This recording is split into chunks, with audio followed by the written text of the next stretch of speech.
Welcome, and this is the third and final lecture on chapter 15, going over post-classical China. And in this one, we are going to focus on the economic productive capacity and the consequences that it had.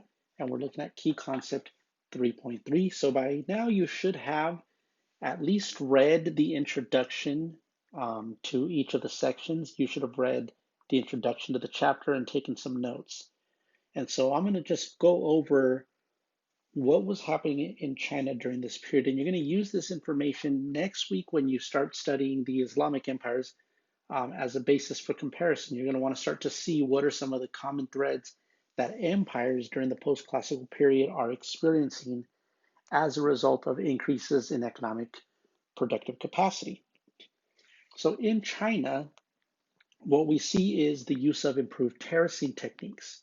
So agricultural production increases in China because of a technological innovation. And this is going to be true in a lot of parts of the world where there's going to be innovations in farming or farm equipment. So the case for China deals with better terrace farming, which allows the cultivation of rice on slopes of hillsides. And so that allows for very mountainous terrains to be brought under cultivation. The more land you bring under cultivation, the more food you are producing, and then the more food you produce, the bigger populations you're able to feed. And I kind of talked a little bit about that in the last lecture. And the demand for luxury goods also increases, and artisans and merchants are going to expand their production. And we'll also see some technological innovations here with tools and with production techniques, organization. So I did talk about these in the other lecture. I talked about how other parts of the world were demanding Chinese silk, Chinese porcelain wares, metalware. So this is something that's going to fuel China's growth in its economy. Okay, so it's important to understand that when we study history, that we are not studying civilizations or empires in a vacuum, right? While all of this is happening, while the Tang dynasty is growing and expanding, and then the Song dynasty taking over afterwards, while that is happening in China, you also see the Umayyad and the Abbasid caliphates developing and expanding throughout the Mediterranean, North Africa, Persia, Central Asia, while at the same time you see Italian city states thriving on the ports of the Mediterranean, trading their goods inland to Europe. At the same time, we're seeing these thriving city states on the east coast of Africa, the Swahili city states. We have West African kingdoms across the Sahara that are trading salt and gold across the Sahara. And then in the Indian Ocean, all around the coast of India, we see merchants engaging with people from all of these regions. And we're going to study that in some of the later chapters. But I want to make the point here that when the reason why you see growth in China isn't just because of what's happening in China, it's because it's happening at the same time where all over the Eastern Hemisphere societies are growing. And so these growths are fueling each other. They are not happening without the other, right? So somebody on another part of the world outside of China has to be in high demand for these goods. And that means that the people over there have to have a lot of money to afford these goods, which means there's also some productivity going on there. So this is going to have an impact because it's going to increase the demand for porcelain and for silk. And the Chinese are going to figure out ways to manufacture more, either by developing technology or changing the way they organize their businesses. In this era, we also see the fate of cities vary greatly. So there's going to be periods of decline in some places, and there's going to be periods of increased urbanization. So in this period, we're going to see the Chinese capital of Chang'an eventually shift. We're going to see under the Song dynasty, new capitals are going to emerge and develop more importance because of strategic location, because they're far away from invasions. And so that's going to be the case in China. And in China, we're going to see urbanization, the growth of these very, very large cities. This is at a time when, Paris probably has about 60,000 people. Rome is between 40 to 60,000 people. It was heavily depopulated since the fall of the Roman Empire. And in the Americas, the largest city would be like Teotihuacan at about 200,000 people. And China had already cities that were approaching close to 2 million people, like Hangzhou. Chang'an, Hangzhou were two of the larger cities of China. Both had populations over 1 million and some always almost approaching 2 million. So it's important to know in this era, in the post classical era, the population of China was already close to what the population of um, the United States is today. I mean, it was already a large country with large cities.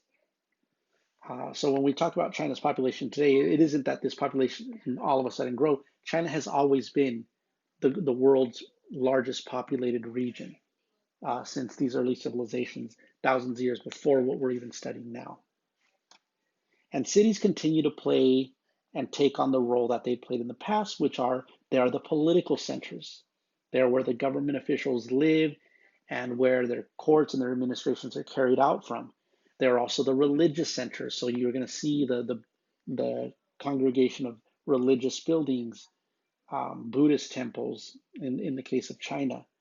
And they are the commercial centers. They are where people from all around the region, they go to the city to trade and oftentimes then stay there, set up shop there. When merchants come in from far away, they seek out these cities. So the cities are going to be located either along an overland trade route. You know, if you imagine a trade route that's going through the mountains, you're not going to see a large city in the mountains. But as soon as you come down the mountain and it flattens out, you're going to probably see a city because merchants are going to need to stop, rest, eat, sleep, and that's going to attract people to feed them, to house them, and eventually a trade city will grow. And then you're going to see these cities on the ports. They're going to thrive around the seaports, where the goods that are heavy and bulky or that are fragile, they're going to travel by sea. Okay, so that's something to understand about trade routes is goods that can break or they're very bulky, they're not going to make sense to go overland and carry them by hand or with the camel or a horse or a mule. They're going to go out to the ocean and they're going to get put on ships. The goods that can be carried over land are going to be smaller, lightweight, but super high in value. So precious stones, jewelry, things like gold, silk, because those are worth a lot in comparison to their weight, so they're very profitable to carry overland. And cities continued to take on the role that they played. So they still, even today, this is still the role of cities. And these cities in post-classical China are still some of the largest cities in the world. And I think China has, I want to say 20 cities that are over 1 million people. Just to give you some comparison, in the United States, we have only a few, not too many. And actually, I think it's 20 cities over 5 million people, not 1 million. There's 20 cities over 5 million people today in China. And in the United States, the only cities over 5 million are New York and Los Angeles. So just to kind of give you a comparison of the size of, the urban centers of China. So these cities are still, Shanghai, Beijing. These are cities, Xi'an, they're cities that were already thriving. And here you see a modern city still located along the Grand Canal. So the Grand Canal continues to be of importance in China today. Now, as in the previous period that we didn't study, but you read about in your summer reading, we also have, many forms of labor organization. So something else you're going to want to learn throughout this course is you're going to want to learn about how societies organize people to do work. And there's different ways to do this. In China, some of these ways were free peasantry, where people that don't own land are free to go where they are going to be hired and work for somebody that owns land, farming for them, usually either getting paid a wage or getting paid a percentage. So that's free peasantry, which means the workers can leave and go as they please, which is different from like serfdom that was being used in Western Europe at the time, or slavery in some other empires. Another form of labor organization, though, is going to be coerced labor, work that you have to do because, for example, you're indentured, you owe somebody money and now you have to pay them through work. And in China, one way that production was done was through a labor tax. So sometimes the government itself made you pay a labor tax, which means for a part of the year, you had to go work for the government. And that's how China built the Grand Canal and some of the bridges and some of the infrastructure that was needed for trade was by using what is called a labor tax. And another form of co labor used in China was the military obligation, right? Requiring people to serve in the military, requiring people when there are certain wars going on, you're forcing people to join the military. Oftentimes, it could be a punishment, but you're sending them off to fight a war. Or when you're involved in war, you're usually punishing people that are criminals by sending them off to war rather than putting them in some kind of prison. So these are forms of labor organization. So you want to become familiar with that term labor organization and understand the difference between free labor and coerced labor. Another impact of economic activity is the development it has on social structures. And social structures during this time are shaped by class hierarchies, and patriarchy is going to persist. So here are two more words that you want to become familiar with. Hierarchy, which is talking about a different levels, different strata of society, upper class, lower class, middle class, etc. When you go from bottom to top or top to bottom, that's called a hierarchy. And then a patriarchy is where males are the ones that have the dominant position in society. And both of these were the case in China. China, their culture was heavily influenced by Confucianism, like I'd mentioned in the previous presentation. And Confucianism placed an unequal social structure as a way of bringing society under control, not a system of equality. Their idea was that if everybody in society knows their place and you are responsible to the person who has more authority than you, then there should be order. So a father should be the head of a family, and the wife should listen to the husband, and the children should listen to the parents, and the sisters should listen to the brothers, and the younger brothers should listen to the older brothers, and the older brothers listen to the parents, right? So that's a patriarchal family structure. And during a period of increased wealth, one of the practices that emerge, a patriarchal practice that emerges in China, is the practice of foot binding, whereby the woman's foot was bound from the time she was a girl to not allow the foot to grow, and it would break the bones and deform the bones, leaving her pretty much unable to walk without assistance. Now, this wasn't used in the lower classes because women need to be out in the fields farming.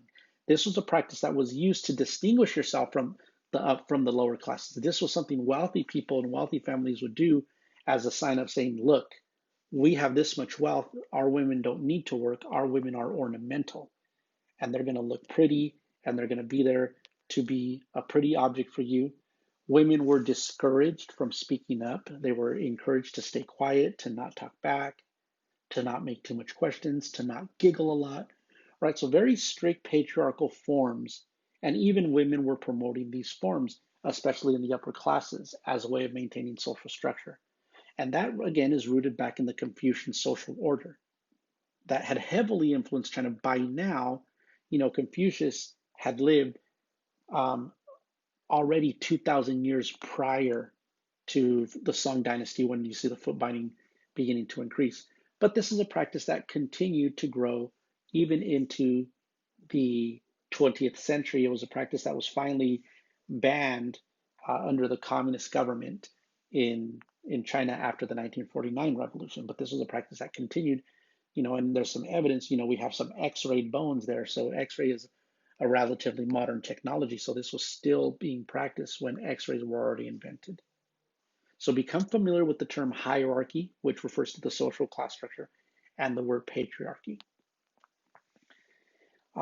Another common characteristic in these large empires was free peasants resisting the attempts to raise their taxes by staging revolts. So there's different forms of revolts, and this happens in a lot of parts of the world. Again, there gets to a point where the poor people are tired of the way they're being either treated or the way they're being exploited when the wealth is being concentrated in the hands of the powerful groups.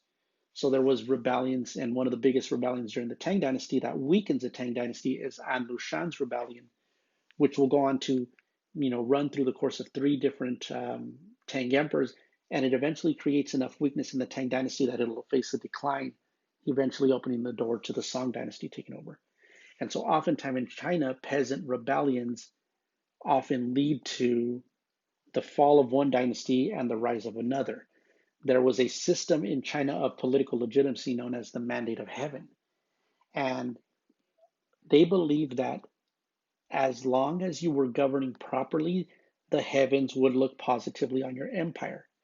And if you were not, then the heavens would send floods or earthquakes or bad harvests or rebellions as a way of saying, hey, ruler, we don't like the way you're ruling.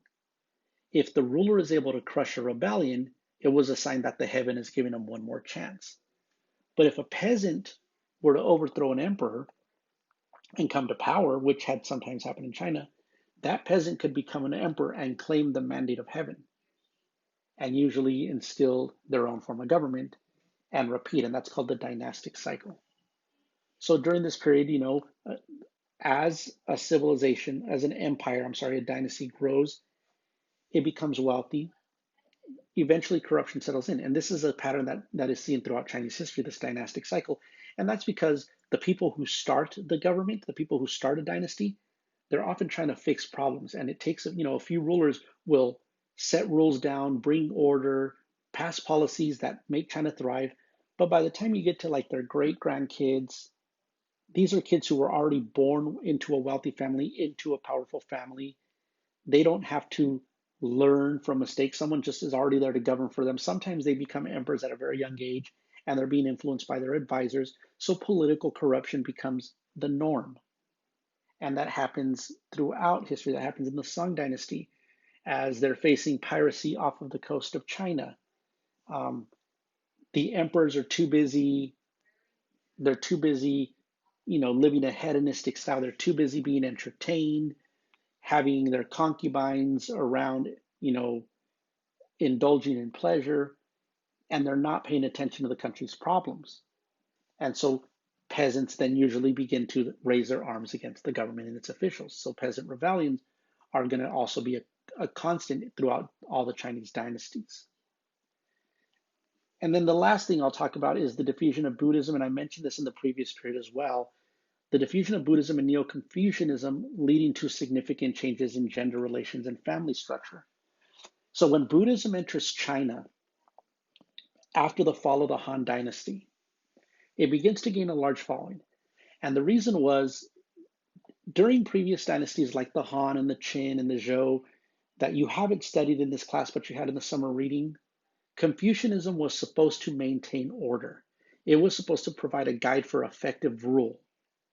But when the Han Dynasty fell, people began to question Confucianism and say, well, obviously Confucianism did not keep order because look, our society fell apart. And that opened up the Chinese to accept new ideas. And Buddhism taught people to focus on themselves and to detach from material possessions. So that starts to gain a foothold in China. And by the time the Tang Dynasty takes over, it's gotten a large following, and there are a lot of people, even from wealthy families, who have joined Buddhist monasteries. Now, if you are the son of a wealthy landowner and your son becomes a Buddhist monk, your son is learning to detach from material possessions. And your son is learning not to care about material wealth because they're practicing Buddhist values. So if you're going to give your son half the property, your son might give that property over to a monastery. And in fact, that's how a lot of Buddhist monasteries gain their property. And if you see some of these Buddhist temples, they're very extravagant, they're very beautiful. The architecture, you could tell this was not cheap to build. And so where did that money come from? It came from these wealthy donors, people who would become Buddhists and then give all their wealth over to the Buddhist community. Now, the parents might not like that because it's like, whoa, whoa, whoa, you're giving away our wealth. You're giving away our land. And that's why it's going to create changes in some family structures. And during the Tang Dynasty, you're going to see Confucian scholars urge the Chinese emperors to crack down on Buddhism. And there are going to be periods where the Chinese government is going to crack down on Buddhism, destroy Buddhist temples, burn them down, because it is seen as disrupting this patriarchal structure of family. Not only that, again, in a patriarchal family, what you want is you want your children to have children so you can have lots of grandchildren. Well, if you're a Buddhist, if you join a monastery, you no longer are going to have those children. So again, it's a disruption of family pattern. And so that became controversial in a lot of families. And the same goes for women.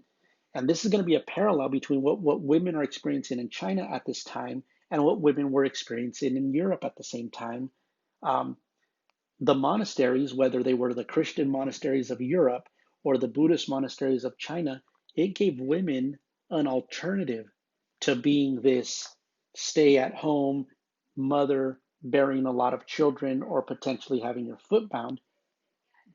Buddhist monasteries gave women a chance to break away from that. And, because there are women just like today that don't want to have children, they don't want to be married, they don't want the husband. And Buddhism gave women an alternative for that lifestyle. And again, that's going to change some of the family structure, and that's going to create problems between more traditional Confucian families and the spread of Buddhism. Okay, so in the chapter kind of touched on that a little bit.